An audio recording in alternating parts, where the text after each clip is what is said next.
سيدنا ومولانا محمدا عبده ورسوله أرسله بالحق بشيرا ونذيرا وداعيا إلى الله بإذنه وسراجا منيرا صلى الله تعالى على خير خلقه محمد وعلى وبارك وسلم تسليما كثيرا كثيرا. أما بعد فأعوذ بالله من الشيطان الرجيم. بسم الله الرحمن الرحيم. يا أيها الذين آمنوا إن تطيعوا الذين كفروا يردوكم على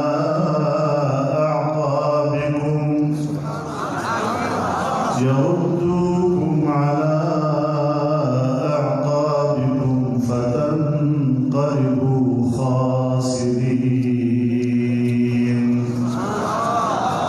بل الله مولاكم وهو خير الناصرين. سنلقي في قلوب الذين كفروا الرعب بما أشركوا بالله ما لم ينزل به سلطانا ومأواهم النار وبئس مثوى الظالمين. صدق الله العظيم.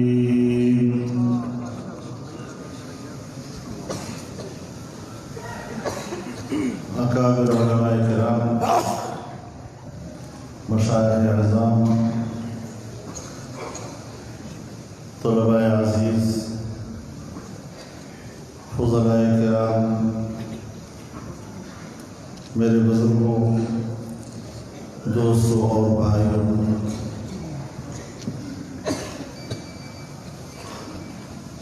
میرے لیے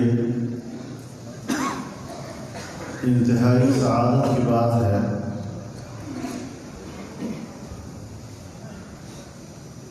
کہ اس مبارک علمی اور روحانی مجلس میں آپ کے ساتھ شریک ہو رہا ہوں.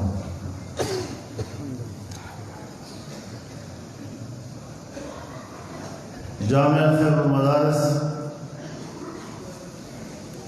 میرے لیے کوئی نیا ادارہ نہیں ہے. یہاں میرا لڑکپن گزرا ہے.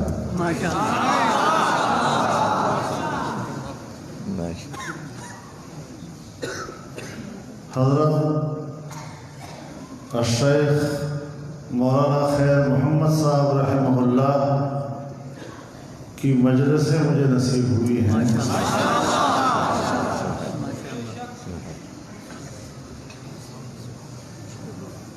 جامعہ قاسم العلوم اور جامعہ خیر المدارس کے اساتذہ بھی مشترک ہوتے تھے. ایک سبق یہاں پڑھاتے تھے، ایک وہاں پڑھاتے تھے.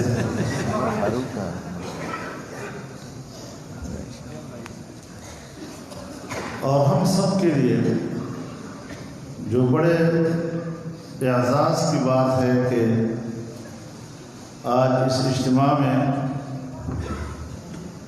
ہمارے نہایت محترم، ہمارے سروں کے تاج حضرت مولانا مفتی محمد تقی عثمانی صاحب بھی بحیثیت مہمان خصوصی کے موجود ہیں. اور مجھے یہ خوشی ہے کہ میری حیثیت ان کے ایک میزبان کی ہے، اس لیے کہ ملتان میں رکھا. سن 1961 میں ملتان آیا تھا. میری پیدائش 1961 کی ہے.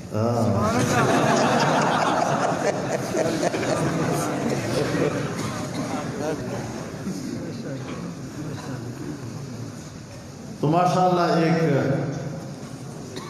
علمی سلسلہ ہے، لیکن ہمارے ان مدارس کی جو بنیاد ہمارے اکابر نے رکھی وہ دو چیزوں پہ رکھی، ایک تعلیم اور ایک تربیت۔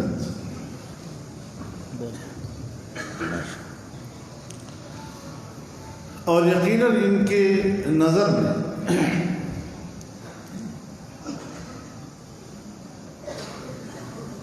جناب رسول اللہ صلی اللہ علیہ وسلم کی یہی دو حیثیتیں سامنے تھیں۔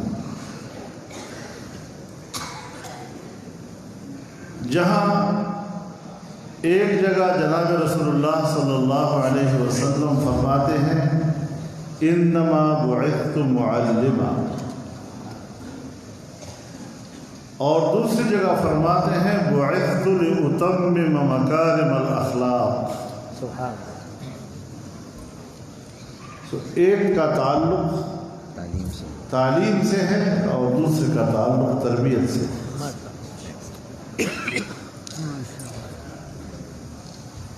اس سے آپ اندازہ لگائیں کہ ہمارے اکابر کی نصاب تعلیم اور ہمارے ان دانشگاہوں کی بنیاد کس منہج پہ رکھی گئی، جہاں قرآن پڑھایا جائے، جہاں حدیث پڑھائی جائے، جہاں فقہ پڑھایا جائے، وہاں پر عملی زندگی بھی اس کے مطابق ڈھالنا، یہ بھی ان مدارس کی نصاب میں شامل ہے۔ ہم دیکھتے ہیں بہت بڑے بڑے مدارس، آکسفورڈ، کیمبرج، پاکستان کے اندر beaten house, burn hall, Aitchison, پتہ نہیں کیا کیا نام، بڑے بڑے نام ہوتے ہیں پاکستان میں۔ اور جو علوم وہ ان کو عطا کرتے ہیں، میں ان کی ان علوم کے معیار کا بھی انکار نہیں کرتا، بڑی بڑی فیسیں لیتے ہیں، 1-1 لاکھ 2-2 لاکھ تک ماہانہ کی فیسیں، اور پھر اگر آپ ان کی اقامت گاہوں میں رہتے ہیں تو اس کے الگ سے خرچے، اور اس میں تعلیم حاصل کرنے والے بھی پاکستان کا ایک خاص طبقہ ہوتا ہے جسے ایلیٹ کلاس کہتے ہیں۔ لیکن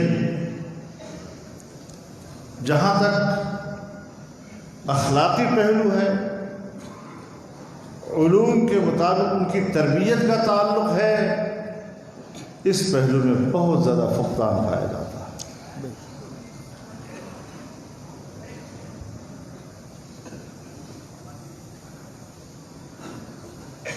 کچھ عرصہ پہلے اسلام آباد یونیورسٹی میں ہنگامہ ہو گیا، ایک طالب علم اس میں قتل بھی ہو گیا، اور ابھی تک وہ ہنگامے جاری ہیں، اور ادارے کا چیئرمین، اس کے اساتذہ، ان کے ذمہ داران ان کے سامنے کھڑے ہو کر ان کو گالیاں دینا، شور شرابہ کرنا، غلغپاڑا کرنا، یہ چیزیں بھی چل رہی ہیں وہاں پر۔ اور اس یونیورسٹی کا نام بھی اسلامی یونیورسٹی ہے، علم بھی ہے اس کے اندر، بڑے باکمال لوگ وہاں پیدا ہوتے ہیں، لیکن اخلاقی پہلو اس کا بالکل وہاں تہی دامنی۔ الحمدللہ ہمارے اکابرین ہر طالب علم کو جہاں علم سے آراستہ کیا ہے، وہاں 2-3 باتیں خاص طور پر ان کو سمجھائی۔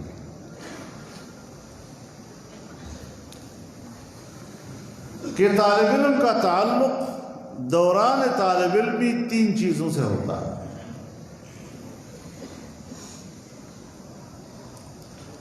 مدرسے سے، کتاب سے اور استاد سے.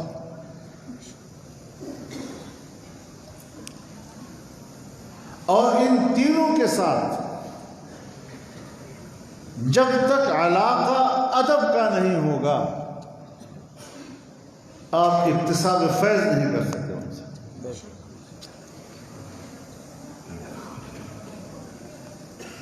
مدرسہ مادر علمی ہے، ماں ہے.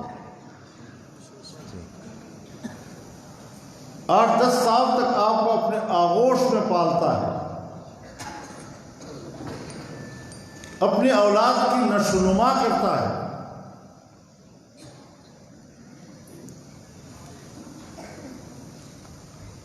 اب ایک شفیق ماں ہو،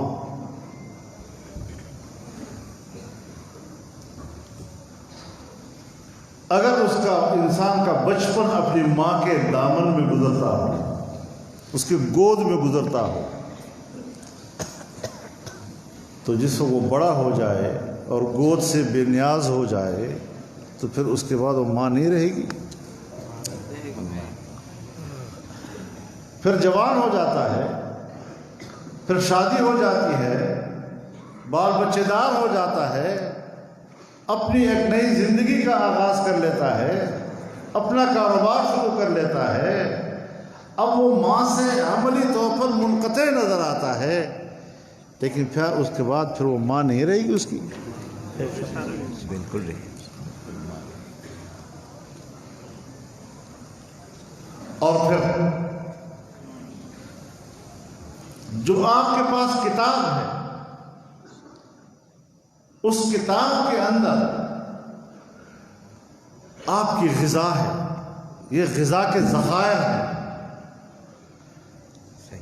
جس سے آپ کی روحانی نشو و نما ہوتی ہے، حقیقی معنوں میں آپ انسان بنتے ہیں. ورنہ انسان اپنی طبیعت میں حیوان ہے،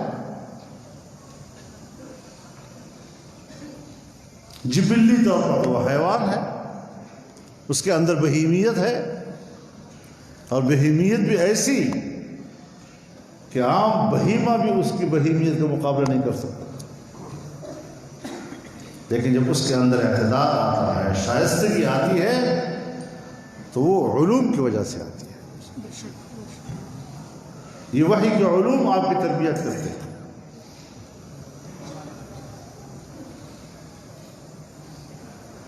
تو پھر اس کتاب کا بھی ادب ہونے چاہیے.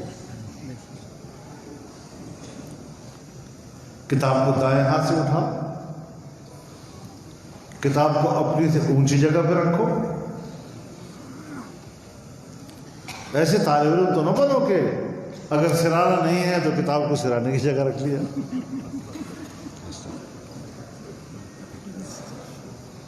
اور ایسا طالب علم جو امتحان میں نقل مارتا ہے، وہ پتہ نہیں کتاب کہاں لے جا کر اس سے نقل.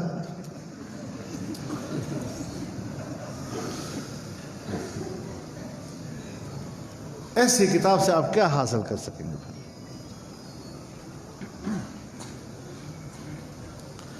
اور استاد کی حیثیت باپ کی ہے، ساری رات محنت کرتا ہے، کتابوں کے ذخیرے سے آپ کی استعداد کے مطابق غذا چن چن کر تیار کرتا ہے، اور پھر آپ کو آپ کے استعداد کے مطابق سے وہ کھلاتا ہے.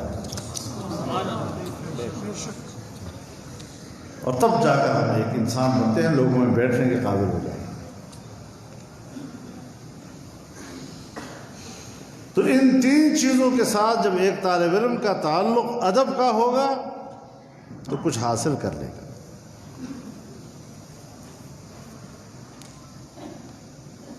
وہ پھر استاد کی غیبت نہیں کرتا، استاد کی برائی سن نہیں سکتا.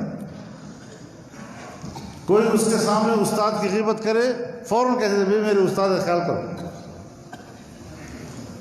ایسا نہ بنو کہ وہ کہتے ہیں کہ شب جمعہ کو طالب علم فارغ ہوتے ہیں، تو کمروں میں بیٹھ کر گپے مارتے ہیں، تو ایک طالب علم کو نیند آ گئی،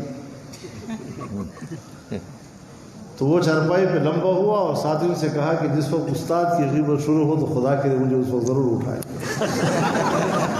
اس لذت سے میں محروم نہ رہ جاؤں گی۔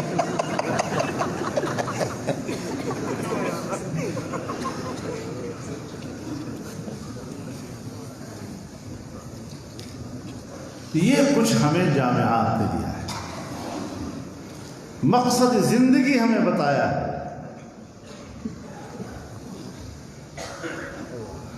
ہمارے اکابر فرمایا کرتے تھے کہ یا اللہ ہمیں یہ دن بھی دیکھنا پڑا کہ لوگ تعلیم حصول معاش کے لیے حاصل کرتے ہیں،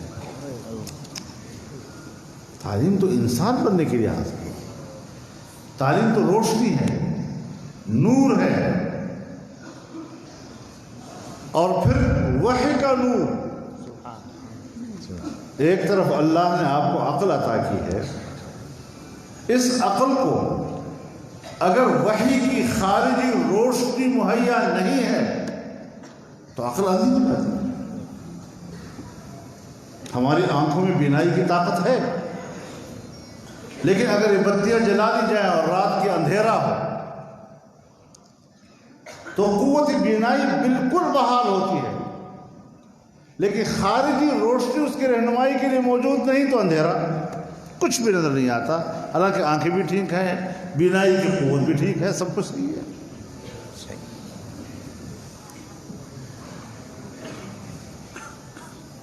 اگر دل کے وقت سورج کی روشنی نہیں ہے تو پھر آپ کی آنکھیں نہیں دیکھ پاتی۔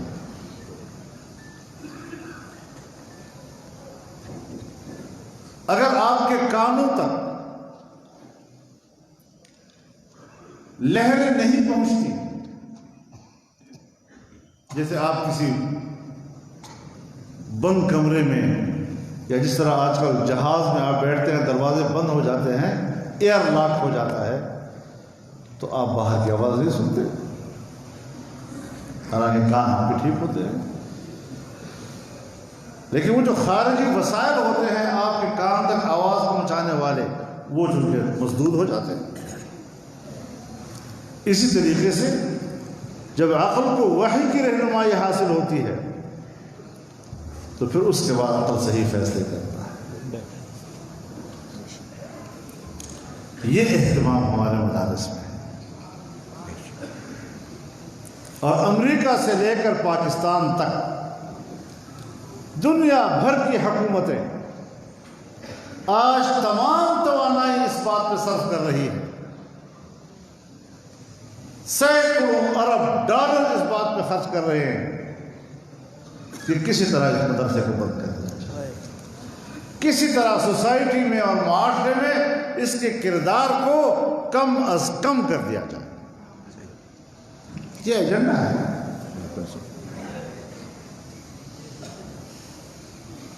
اور اس وقت بھی آپ کے تمام اکابر علماء کرام، وفاق المدارس العربیہ، تنظیمات مدارس دینیہ، یہ سب اسی مشکل کے ساتھ نبرد آزما ہے۔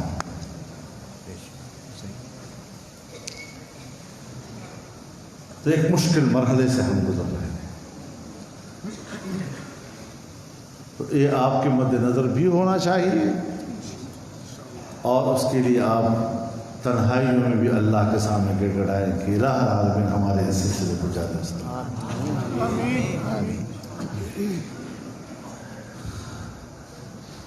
لیکن انشاءاللہ العزیز، جیسے کہ حضرت نے اپنے بیان میں فرمایا کہ یہ جو عقلیات والے ہیں وہ آج بھی موجود ہیں، لیکن ماضی میں گزرے ہوئے لوگوں کا آدمی نام لے سکتا ہے، اس سے فتنہ نہیں پیدا ہوتا۔ جو زندہ ہے اور اس کا نام لیا جائے تو اس سے ذرا فتنہ پیدا ہوتا ہے، تو اس سے ہم گریز کر رہے ہیں، ورنہ آج بھی ہیں۔ اور جدیدیت کے نام پر ایسا منہ بنا کر گفتگو پیش کرتے ہیں کہ جیسے یہ تمام علماء جاہل ہیں اور تمام مدرسوں والے کچھ جانتے ہی نہیں ہیں، ایسی داڑیاں سفید کر دی دھوپ میں بیٹھ کر۔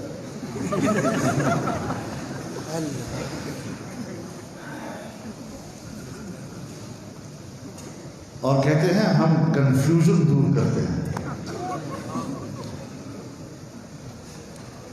زکوٰۃ کس چیز میں ہونی چاہیے، نصاب کس میں کتنا ہونا چاہیے، کس پہ فرض ہے کس پہ فرض نہیں، قرضے پہ ہے یا نہیں ہے.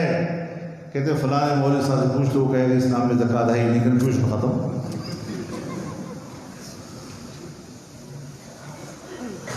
تو اس قسم کے لوگ ہر دور میں جو اپنے آپ کو کہتے ہیں ریشنل قسم کے لوگ، اور یہ بات بھی ذہن میں رکھیں کہ اس قسم کے خیالات کو قبول کرنے والے زیادہ تر لوگ ہمارے کالجوں یونیورسٹیوں میں رہتے ہیں، اس لیے کہ قرآن و حدیث کے حوالے سے ان کے پاس رہنمائی نہیں ہوتی، تو پھر وہ عقل پر ہی اکتفا کرتے ہیں اور اسی حوالے سے سوچتے ہیں، چاہے وہی کچھ کہتا ہو. اور پھر جب آپ لوگ ہوں گے تو آپ کے سامنے ایک بات کہی جائے گی، قیاس تو یہ کہتا ہے، فلاں امام کا اجتہاد تو یہ کہتا ہے. تو جب آپ غور کریں گے تو وہ صحیح ہوگا، قیاس بھی صحیح ہوگا، اجتہاد بھی صحیح ہوگا.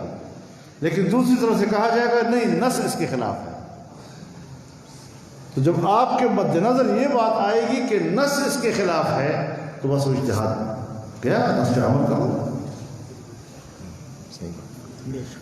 اب یہ اصول آپ کو پڑھایا جاتا ہے، وہاں نہیں پڑھایا جاتا، وہ تو آپ کو رد کر دیتا ہے. تاریخ اور سند کے درمیان فرق نہیں کر سکتے. تاریخی واقعات لکھتے ہیں اور اتنے فخر کے ساتھ کہتے ہیں فلانی کتاب میں فلانے نے اتنی زبردست بات لکھی ہے. وہ لکھی ہوگی، اس کے اپنی تاریخی تصدیق ہوگی، لیکن اگر میرے احادیث کے سلسلے میں سندن وہ بات غلط ہے اور اس کے مقابلے میں حدیث موجود ہے تو یہ علوم آپ کو پڑھائے جاتے ہیں، یہ وہاں نہیں پڑھائے جاتے. تو اس اعتبار سے اب کہتے ہیں کہ ہم جدید علوم ان کو پڑھانا چاہتے ہیں تاکہ یہ بھی مین سٹریم میں آ جائیں، قومی دھارے میں آ جائیں. میں نے کہا ٹھیک ہے پھر آؤ سودا کر لیتے ہیں. قومی دھارا پہلے کہتا ہوں کس کو کہتے ہیں؟ محلے میں ہم بیٹھے ہوئے ہیں، مسجد وہاں پر ہے، امام وہاں پر ہے، مؤذن وہاں پر ہے، اور دیہاتی لوگوں کے ساتھ، محلے کے لوگوں کے ساتھ ان کے لباس میں ہم بیٹھتے ہیں. اور جب تک ہم کسی پنچایت میں نہ بیٹھے ہوں ہماری تلاوت کے بغیر پنچایت شروع نہیں ہو سکتی، اور ہماری موجودگی کے بغیر پنچایت بغیر دعا کے ختم نہیں ہو سکتی. اور اسے آپ کہتے ہیں کہ آپ کا قومی دھارے سے کوئی تعلق نہیں. آپ مجھے بتائیں ہمارے دیہاتوں میں جب مولوی جائے گا تو اس دیہاتی ماحول میں مولوی اجنبی لگے گا یا کوٹ پتلون والا وہاں اجنبی لگے گا؟ اس کے باوجود قومی دھارا وہ ہیں اور ہم جو ہے ان پڑھ قسم کے. تو میں نے کہا چلو ہم آ کر بیٹھتے ہیں، سودا کرتے ہیں. ہم قومی دھارے میں آنے کو تیار ہیں، آپ اسلامی دھارے میں آ جائیں.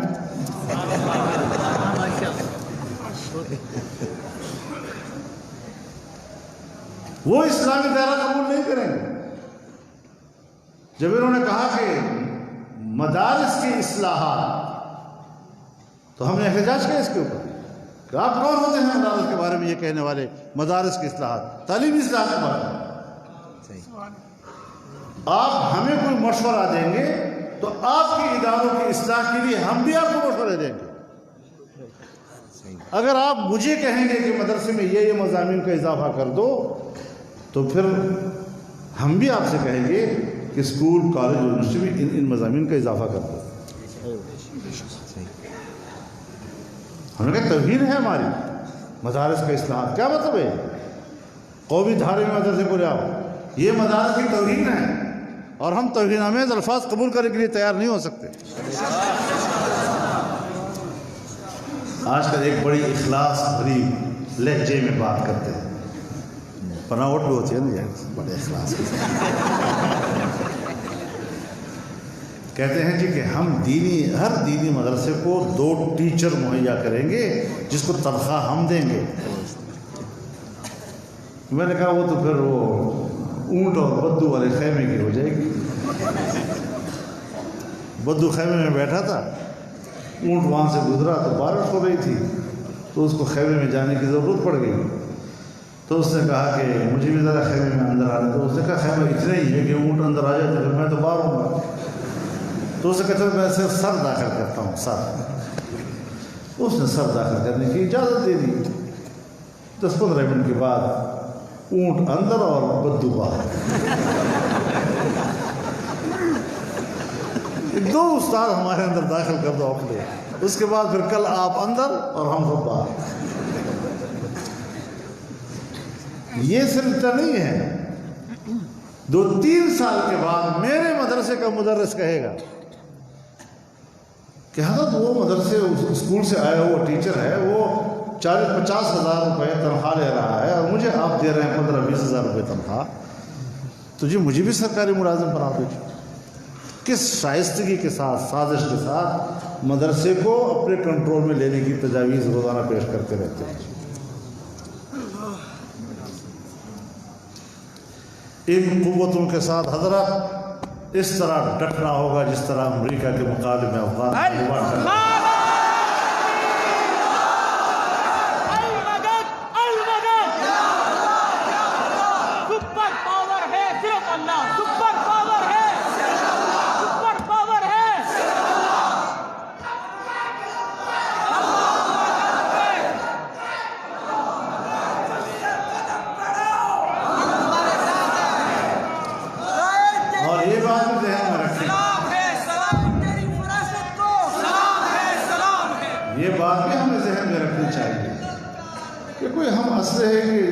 زور سے نہیں لڑ رہے،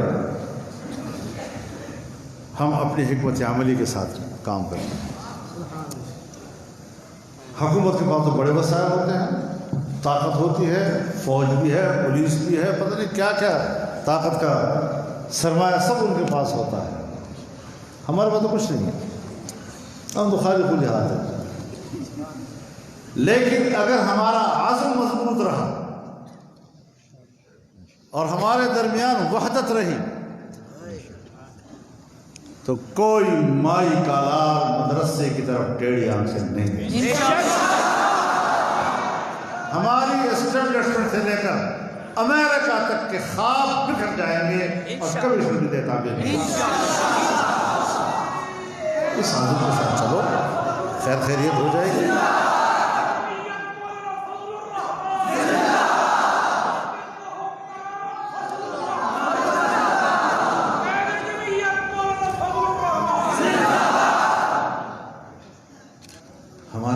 نے بہت محنت کی ہے بھائی، معمولی بات نہیں ہے، اور ہم نے بڑی وضاحت کے ساتھ ان سے باتیں کی۔ میں تو ذاتی طور پر ایک طالب علم ہوں، ان اکابر کی موجودگی میں تو علم کی تقسیم کا قائل ہی نہیں، یہ عصری علوم اور یہ قدیم علوم اور یہ دینی علوم اور یہ جدید، یہ اس کا میں قائل ہی نہیں۔ علم علم ہے۔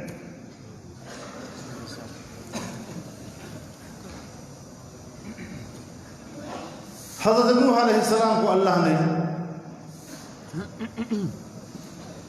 لکڑی بنانے کا فن عطا کیا تھا، تبھی تو وسع الفلک بأعیننا، کشتی بناؤں۔ حضرت داؤد علیہ السلام کو اللہ نے لوہے زرہ بنانے یہ فن دیا تھا نا، وَأَلَنَّا لَهُ الْحَدِيدَ صنعت لبوس لکم۔ سلیمان علیہ السلام کو بادشاہی کی گر دی ہے، آسمانوں پہ بھی، ہواؤں پر بھی، سمندر کے اندر بھی حکومت تھی۔ ہوا کو حکم کرتے تھے فلاں کو اٹھاؤ ادھر لے جاؤ۔ حضرت یوسف علیہ السلام کو ریاضی کا حساب کتاب کا فن دیا یا نہیں دیا؟ وَاجْعَلْنِي عَلَىٰ خَزَائِنِ الْأَرْضِ إِنِّي حَفِيظٌ عَلِيمٌ۔ اب یہ قرآن کریم نے ذکر کیے ہیں، تب یہ قرآن علوم ہو گئے۔ اب ہم ان چیزوں کو کہتے ہیں یہ فنون ہیں اور یہ علوم ہیں اور یہ عصری ہیں اور یہ قدیم ہیں اور یہ جدید ہے، علم ہے۔ اس کو تقسیم کس نے کیا؟ تقسیم تو انگریز نے کیا۔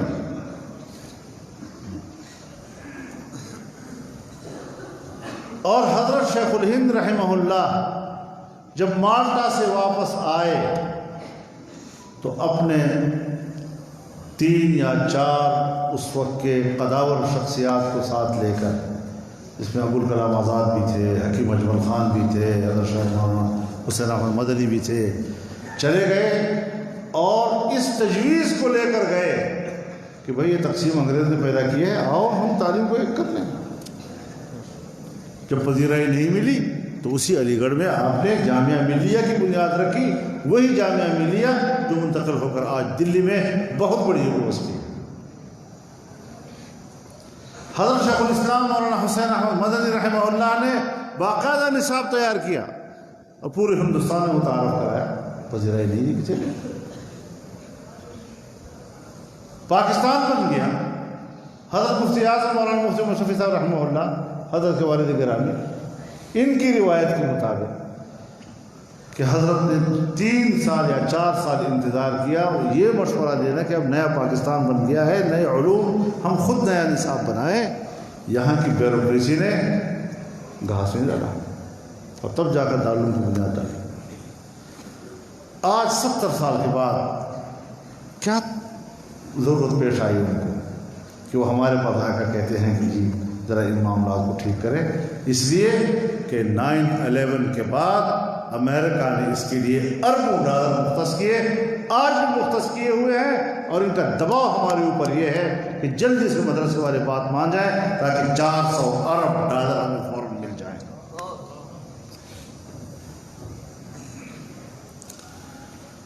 یہ ہے سارا مسئلہ۔ ہم جلدی مدرسے والوں سے اپنی بات بنوا لیں تاکہ FATF کے جو سوالات ہیں اس کے جوابات ہم ان کو دے سکیں۔ جیسے ملک کی معیشت کا مدار مدرسے کے وجود پر ہے، بیڑا غرق کر دیا ملک کی معیشت کا، ملک کو چلانا ہی نہیں آتا تو ایک مدرسے کی قیمت پر تو ملک نہیں چلے گا۔ تو اعتماد کا فتنہ ہے اور کوئی مسئلہ نہیں۔ اس اعتماد کو کیسے دور کیا جائے؟ اس میں احتیاط کی ضرورت ہے۔ ہمارے حضرات تو مذاکرات کر رہے ہیں، میں تو مذاکرات ہی کے حق میں نہیں ہوں، لیکن اب چونکہ معاملہ ان کے حوالے ہے تو بس ٹھیک ہے، ہم بھی چاہتے جا رہے ہیں، اعتماد تو کریں گے اپنے ساتھیوں کے۔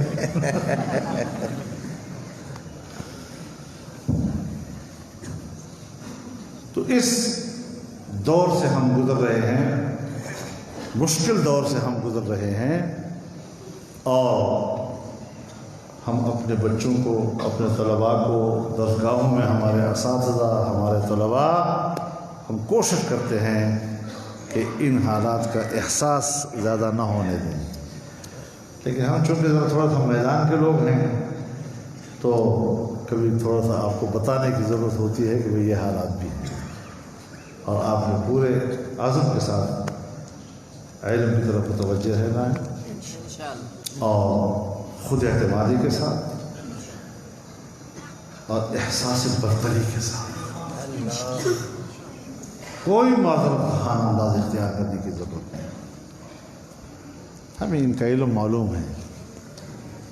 آپ تو مدرسوں میں رہتے ہیں نا، ہم تو پارلیمنٹ میں ان کے ساتھ رہتے ہیں، یہ سارے وہی لوگ ہیں۔ ان کا علم بھی ہمیں معلوم ہے، ان کا تدبر بھی ہمیں معلوم ہے، ان کی تدبیر بھی ہمیں معلوم ہے۔ نہ انہیں تدبر کے مادے کا پتہ ہے، نہ تدبیر کے مادے کا پتہ ہے۔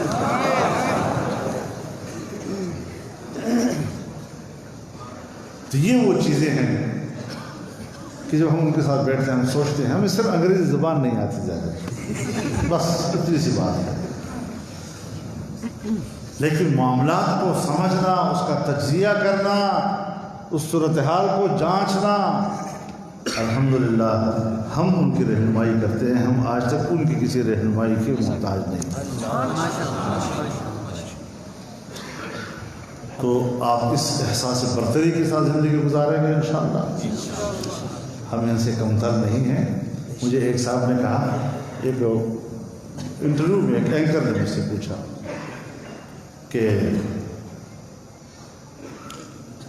آپ کی پوری سیاست جو ہے وہ اس لیے ہے کہ اسلام آباد میں آ کر بنگلوں میں رہیں. میں نے کہا جی آپ بنگلے والے چھوڑیں، آپ مجھے یہ بتائیں کہ آپ تو ہمیں ہر وقت ہمارا پیچھا کرتے ہیں.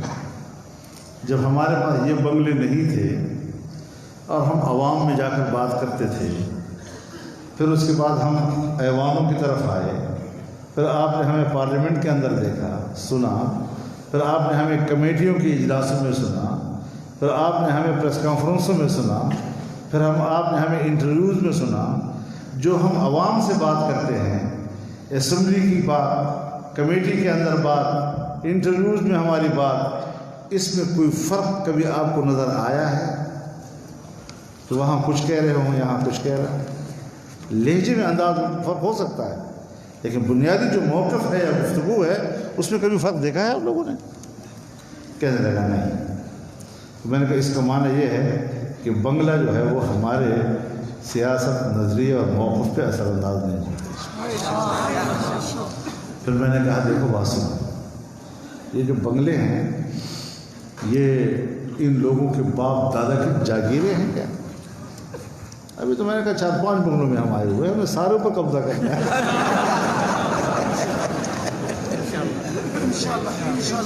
یہ تمہارے باپ دادا کی جاگیریں تھوڑی ہے.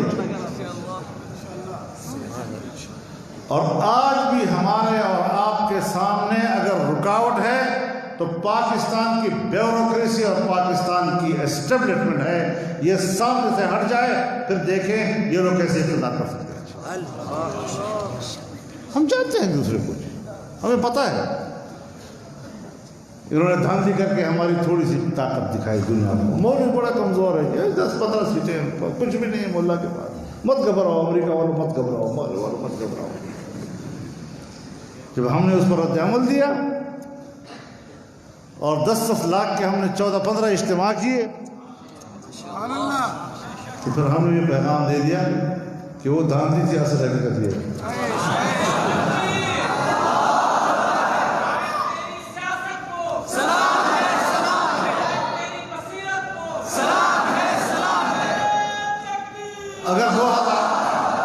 اگر 2001 میں دارالعلوم دیوبند کے 150 سالہ خدمات پر ہم کانفرنس کرتے ہیں اور 20 لاکھ سے زیادہ لوگ اس میں جمع ہوتے ہیں، اگر جمعیت علماء کا 100 سالہ ہم کرتے ہیں اور 50 لاکھ لوگ اس میں جمع ہوتے ہیں، کوئی اور پارٹی اتنے بڑے اجتماع کر کے دکھائے تو پبلک ہے تو ہم کر رہے ہیں نا.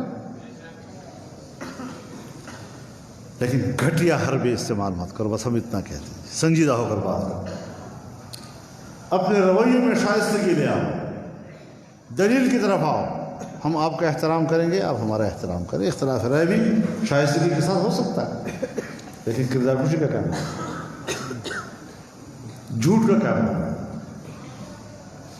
بے سروپا بہتانوں کا کیا معنی. لیکن الحمدللہ ہم نے ان کو بھی پوری خوش اسلوبی کے ساتھ اس کا سامنا کیا، اور آج بھی کریں گے انشاءاللہ. اللہ کی مدد چاہیے، بس اللہ کی طرف مدد رہے. اپنے اوپر گھمنڈ مت کرو، ہم کچھ نہیں، ہماری کیا حیثیت. نہ انشاءاللہ مدارس پہ قبضہ ہوگا انشاءاللہ. اور یہ جتنے بھی ہم نے 1400 سال 1500 سال گزار لیے ہیں، یہ کشمکش ہر دور میں رہا ہے. آپ تاریخ پڑھیں تو آپ کو اپنی تاریخ میں نظر آئے گا کہ ملک کے ملک جل گئے، کتب خانوں کے کتب خانے جل گئے، تعلیم گاہیں جل گئیں، علم کے ذخیرے جل گئے، لیکن پھر بھی موجود ہے آپ کے پاس. قرآن کریم بھی محفوظ ہے اور کیا کچھ محفوظ ہے. تو اللہ ہی حفاظت کرنے والا ہے، اللہ ہی یہ سلسلے چلانے والا ہے. نہ انگریز کی خواہش تھی کہ مدرسہ بنے، نہ امریکہ کی خواہش ہے کہ مدرسہ رہے، اور اس کے باوجود ہے اور انشاءاللہ رہے گا. بس موقف میں ذرا مضبوطی ہونی چاہیے، ایسا مضبوط موقف کہ وہ سمجھے کہ یہ تو بالکل ہی ان پڑھ ہے، کوئی بات سمجھتی ہی نہیں، کس مخلوق سے واسطہ پڑھ گیا، ہم کچھ کہہ رہے ہیں تو یہ کچھ اور کہہ رہے ہوتے ہیں، اس طرح بن جاؤ تو بس خیر خیریت ہو جائے گی۔ کوئی جبر ہمارے اوپر مسلط نہیں ہو سکتا، نہ جبر مسلط کر سکتا ہے، ہم حکومت میں نہیں ہیں اور ناجائز حکمرانوں کو غیر مؤثر کر کے رکھتے یا نہیں کرتے، منہ دکھانے کے قابل نہیں ہیں اور ہم ددنا کے پھر رہے ہیں۔ تو اللہ رب العزت جو فرماتے ہیں قل اللہم مالک الملک تؤتی الملک من تشاء وتنزع الملک ممن تشاء، حکومت دینا اور حکومت لینا یہ اللہ کے ہاتھ میں ہے، لیکن وہ تعز من تشاء و تذل من تشاء الگ سا ذکر کیا ہے، وہ الگ سا ذکر کیا ہے، یعنی حکومت تو دے دے گا لیکن یزید کو دے دے گا، اور پھر عزت جب دے گا تو حسین کو دے دے گا۔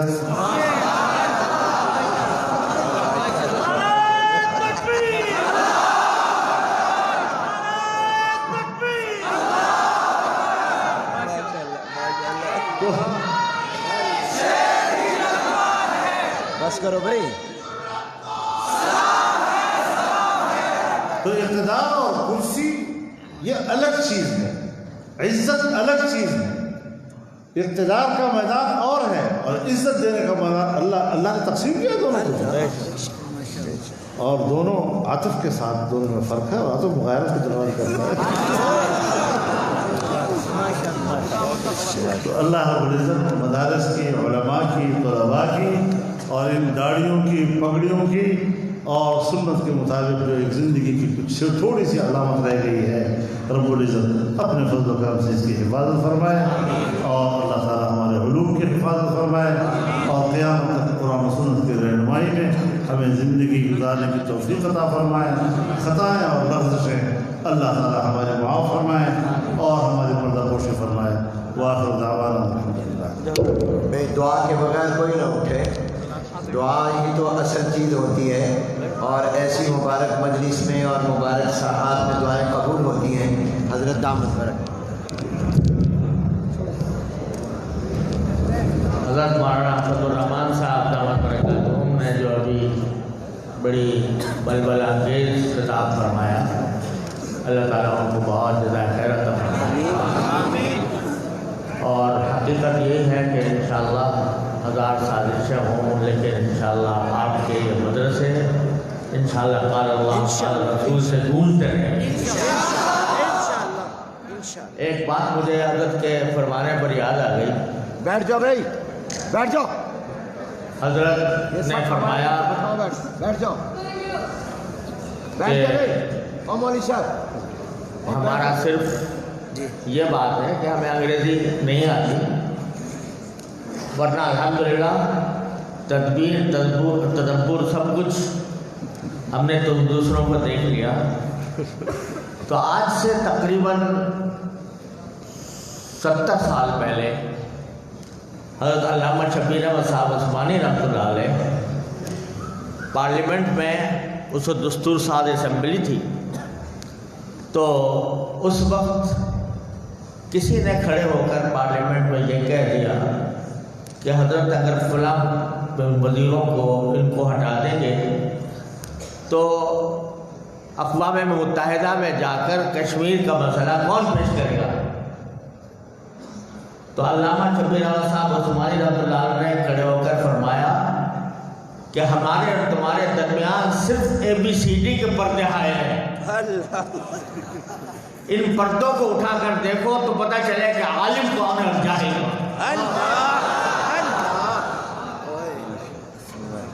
اور ایسی دستاویز پیش کی ہے قرارداد مقاصد کی صورت میں، آج تک کوئی اس کی تردید کرنے کو تیار نہیں، اس کو بھی آئین کا حصہ ہے اور کوئی اختلاف اس کے اوپر نہیں۔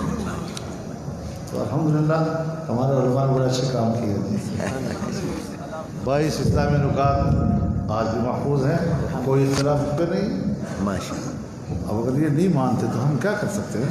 ہم نے تو پیش کیا ہے، انہوں نے کہا تمہارے پاس مسلمان کی تعریف نہیں ہے، تم علماء تو ایک مسلمان کی تعریف پر متفق نہیں ہو، جب آئین بن رہا تھا سن 73 کا، ہم نے کہا ہم چیلنج قبول کرتے ہیں. صبح گئے اور مسلمان کی تاریخ متفقہ پیش کر دی اور آئین کا حصہ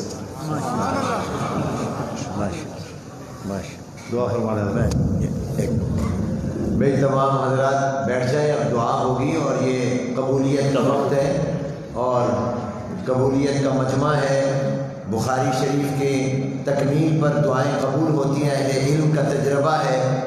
بہت سے حضرات نے دعاؤں کے لیے کہا ہے اور عالم اسلام جس بے چینی اور اضطراب سے گزر رہا ہے تو پوری امت مسلمہ کے لیے دعائیں کرنا یہ ہمارا فرض ہے.